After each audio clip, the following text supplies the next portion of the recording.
everyone, it's Renee with Delaney Jane Cards. Welcome back to my channel. Normally I start by showing you what I'm going to be using, and here I am flipping through a book. I know, completely random, right? This book is my 5-year-old's, my very newly 5-year-old's favorite book. And I wanted to make him a very special birthday card. So I decided to pull up these 2 sets by Joy Clair. The one is called Big Letters, and it has kind of like 2 different style of letters in there. It's got these big letters with like a little letter cut out of it, and then some tiny letters. And I thought that I would use these tiny little letters to create a little scene from this book. Now, Cooper is 100% obsessed with Chicka Chicka Boom Boom, with the song, with the book, with the letters, with language, with words, with reading. He is so obsessed with all language, all alphabets of any kind. A couple weeks back, I asked him what he was doing. He was watching videos, and he said he was learning the Japan. He was learning Japanese. That's what my now 5-year-old likes to do. He likes to learn languages.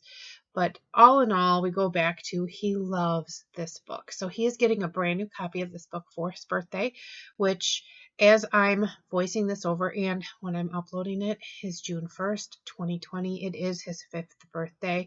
So as much as I want to share this card with you, I really want, I would love it if you would leave some birthday wishes for Cooper in the comments below. Happy 5th birthday, Cooper. I can't imagine life without you. You are an amazing little person, and I am so blessed to be your mom, and you came into my life when I needed you most. So I laid out all the letters to look exactly like they do in the book, or as close as I could, and then I wanted to use the bright, bold colors that are in the book, but I don't have a bajillion stamp pads, and I clearly think it would be really hard to get in and stamp these. So I pulled out some water-based markers that are ancient. They'll still work. I was very excited that I could find the colors that I needed in the amount of markers that I have, which isn't very many.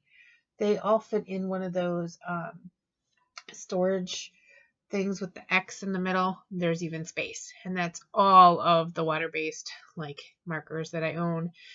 I don't really have a vast collection. I used to, I guess, but I don't anymore. I have moved on to my love of Copics. I do have a few other brands, but you know, I don't have many water-based markers. So here you see I use the Zig markers. They are, what kind are these? These are the Zig memory system markers. I don't know if they actually have a name. These are the writers, maybe, with the bullet nib on one end and the fine nib, and then let's see if I can find one of the other ones that has the chisel nib and see what that one says it's called even. Let's see. This is called Fine and Chisel. So there's like super old Zig markers. Like I said, I've had them forever. And then the other brand that I'm using here is Tombow ABT markers. They're the water-based Tombow marker that you see a lot of people watercolor with. Mine are, I don't know, I never really pulled them out to do much watercoloring with them. I don't know, maybe I should try that. But I was just scribbling the marker itself on the stamp in the right spots. I had the book off to the side, so I was getting the letters the right color, and I was just stamping them over until I got a nice clean image. And once I was done and everything matched, I was so happy that I was able to kind of recreate this, because he is the kid that will notice, like, that is not in the right place now. So then I needed the tree, so I pulled out my very terrible drawing skills here. Kind of drew in this tree. I didn't realize that this tree was so like wonky looking, but it is how it looks in the book, I guess.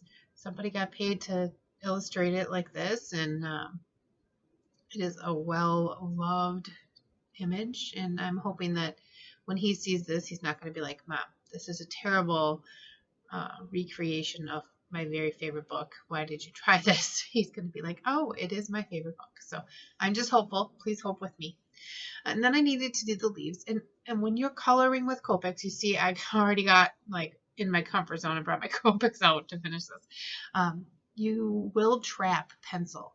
So I just went around the inside edge of my marker here, and then I erased the pen inside. I went with my marker on the inside of the line and then erased the pencil. And then I filled in and kind of fixed the shape a little bit. That way I wasn't kind of freehand drawing this leaf on here. And then there's a second leaf on the image, so I just kind of sketched in where that was going to be, added a little bit of a darker color here on this first leaf, and filled in kind of what I thought was going to be the entirety of the back leaf. That will change just a little bit. So then I pulled out an MFT Dynamics. This is the pierced rectangle, and I just die cut this out, and then I finished up that leaf. So now it matches the page in the book.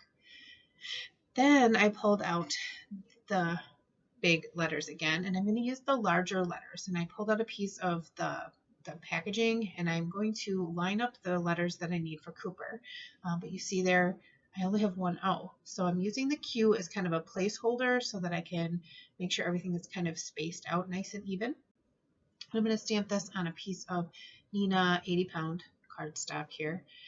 These are really cool. They're solid, but they have the little, like they're uppercase, and then they have a lowercase letter that's like carved out of them.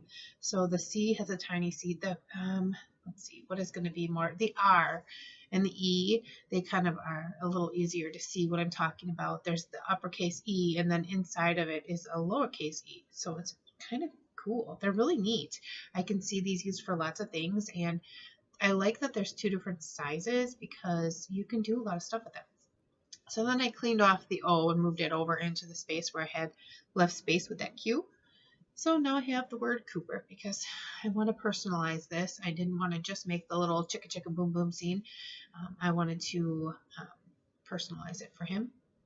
He's my kid after all, and I can do that. So then I pulled out the big numbers and I grabbed the number 5, and there's 2 sets of numbers on this stamp set too. The biggest numbers are very similar to that larger alphabet where it is a larger letter with a smaller letter inside. The big numbers are the same way. They have a big number with a smaller number inside. And then there is the smaller set, like the number 5 in that set. So I did a 5th. And I'm going to cut all these out so they're clearly not in the right place. But I wanted to show you how I lined up the word happy, or kind of. It's not straight. The intention was for it to not be straight because the letters that are all under the coconut tree are not straight. They all fell out of that coconut tree. But I wanted them to be words. I didn't want them to just be a jumbled mess of letters. So here I'm just kind of straightening things out so that it doesn't look so wonky. But I did want them to be not perfect, which makes it easier because I'm human and I'm not perfect. So I stamped that with the same VersaFine Onyx Black ink, and I'm not heat embossing this. I kind of wish I would have because later on I do get a fingerprint, but my white eraser that I've been using, that Arch foam eraser, I just erased that off. That was a tip I got from Jen Bina from Scrap Bina Creations. She told me that once, and every time I use it, I go, thank you, Jen. That's a great tip. Anyway, thank you, Jen. That's a great tip. So here I just, I used that piece of acetate and I put it down first, and then I built my word birthday and then folded my Misty up. That way I didn't have to clean my stamps off because you can see here, I really am not good at that. I just do not. Once I'm done using them, I just want to put them away and move on to the next thing, and I really have a hard time stopping to clean them.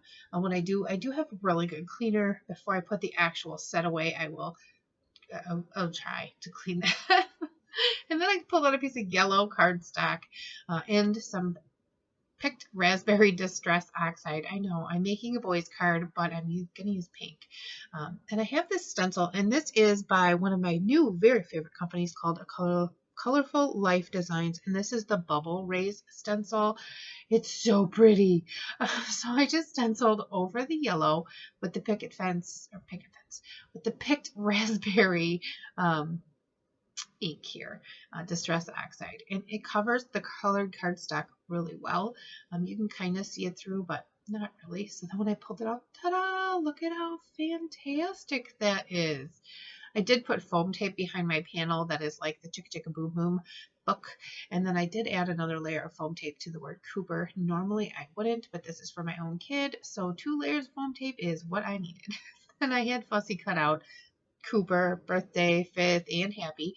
And I'm just going to lay those down with some liquid glue here onto my panel, and then I'm going to back everything with black cardstock. I do put this on a card base, and I do have a beautiful handwritten message inside, but there you can see where I got the inspiration for the background. I would love to know, do you like making personalized cards?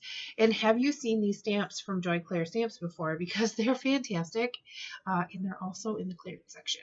So I will leave the link below.